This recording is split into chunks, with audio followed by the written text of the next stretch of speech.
In an age that has all but faded from memory, an enormous dragon as ancient as the mountains themselves stood shoulder to shoulder with one who ruled over a harbor of stone. But in the end, the two came into conflict, and the dragon was banished to a dark place deep underground. Over the long years of his imprisonment, his power has slowly dissipated. He has also become disfigured from the various kinds of erosion he has been subjected to. The faint rattling of this dragon lord's shackles and his deep, angry growl echo through the bowels of the mountains like memories of a bygone era. Hey guys, I'm Clementine and I'm back with my new installment of Genshin Impact lore and interesting things series. In this episode, we're going to be taking a look into this fascinating creature in the Genshin universe. I'll be delving a little deeper than just his appearance and how to fight him, for I believe Azhdaha has some interesting connections with the region of Liyue and Morax himself. Before we get into this video, spoiler warning for those who haven't yet done Zhongli's story quest. Now let's talk about what is known about Azhdaha. Azhdaha is the oldest of the Geobishop species. According to legend, he always wished to see surface life and was granted both a form and sight by Morax himself. However, Morax warned him that if he ever endangered the Order of Liyue, he would not hesitate to seal him underground. At some point, Azhdaha became a friend of both Morax and humanity itself, taking a particular liking to blacksmiths. As time passed, Azhdaha began to suffer from erosion. He forgot Morax's face over time due to the Geo-Archon's general absence. When humans began venturing into the chasm to mine, they disturbed the ley lines within, causing Azhdaha much suffering. Despite Morax's attempts to recover him using his powers, it failed, and he began attacking the very humans he swore to protect, forcing the Geo-Archon to intervene alongside Mountain Shaper, Moon Carver, and a third unknown Adeptus who has since been lost to history. Despite Azhdaha's good consciousness assisting Morax, Morax himself had difficulty in subduing the crazed Azhdaha. But they were eventually able to seal his corrupted self in the Dragon Queller at Nantianmen. The battle also resulted in the creation of Dragonfall, a rare ore used for forging. Now this time, let's dive into what would happen to the aftermath of the battle. Soon after Azhdaha lost, he would never forgive Morax for his supposed betrayal, and was eventually able to manifest a portion of his power into a vessel named Ju. Fast forward to when the traveler reached Liyue and soon after defeated Osayo, the crazed Azhdaha made his move to break free of his prison, having Ju manipulate several miners to dig the seal out.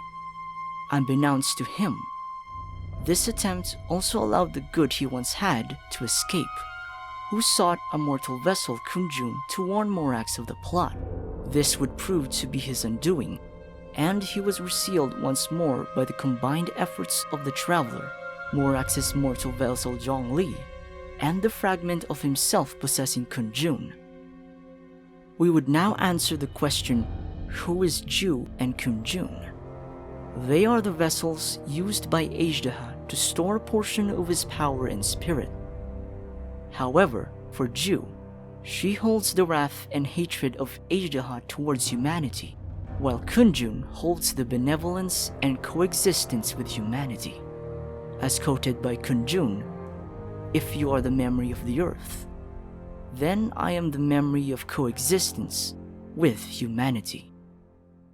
Ju and Kunjun represent the yin and yang version of Azhdaha's spirit, where there's a bad side and a good one.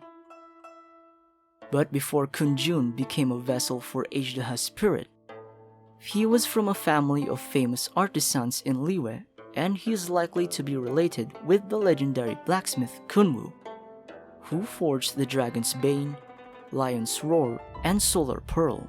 Now when Azhdaha took control of his body, Kunjun possessed the ability to read the memories of ores, saying that sometimes though the memories erode over time, and that certain stones retain clearer memories than others, he experienced flashbacks and was searching for Dragonfall, a rare elemental ore that was nearly completely mined centuries ago, when the Traveler and Zhongli reached the Dragon Queller from the story quest.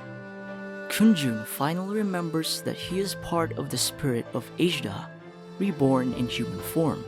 Kun then helps the Traveler and Zhongli defeat Ju, the other part of Azhdaha, in the domain beneath the Dragon Queller. As for Ju, little information is known about her past. What we do know is that she is much older than how she appears, despite taking the form of a young girl. Let us then dig deeper into more of Azhdaha's backstory and connections with Liyue. For anyone who doesn't have the unforged weapon, the story reads like this.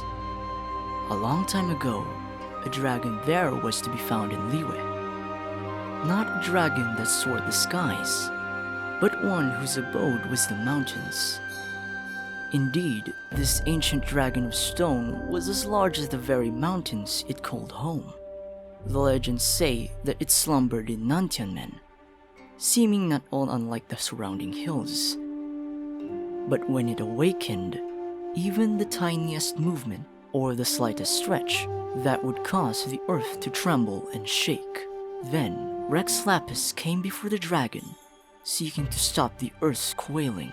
They said that for a long while, the land knew peace, and that Rex Lapis gained another comrade by his side. But in the end, the union of dragons, gods, and men was perhaps not to be.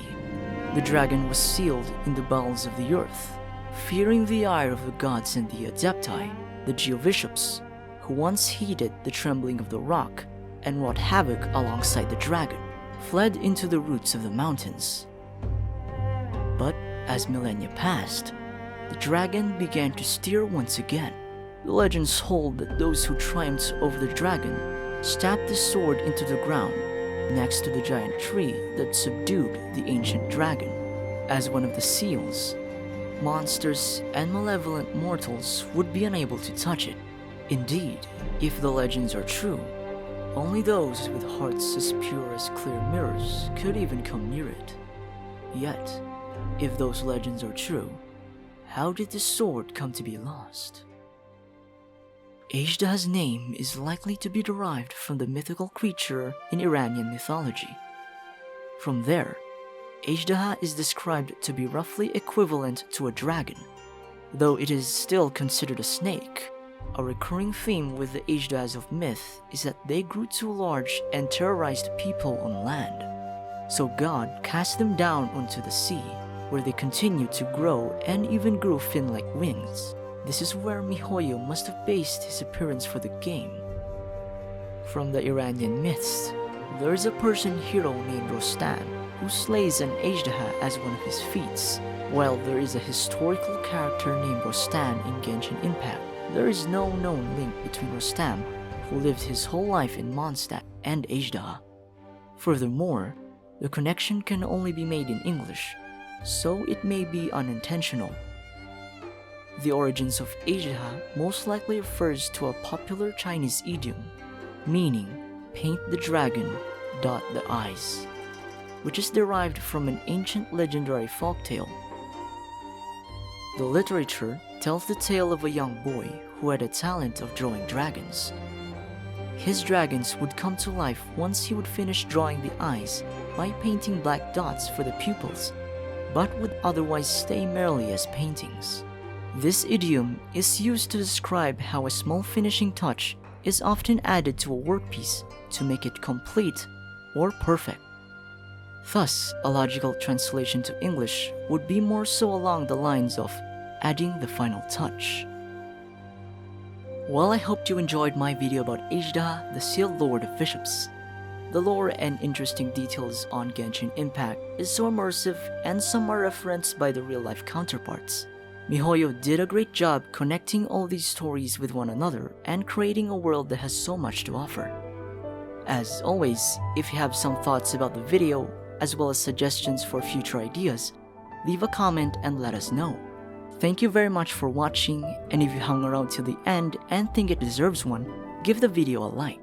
If you want more videos like this in the future, considering subscribing to be notified for more videos on Genshin Impact lore. Once again, my name is Clementine, and as usual, until the next one, be safe and stay tuned.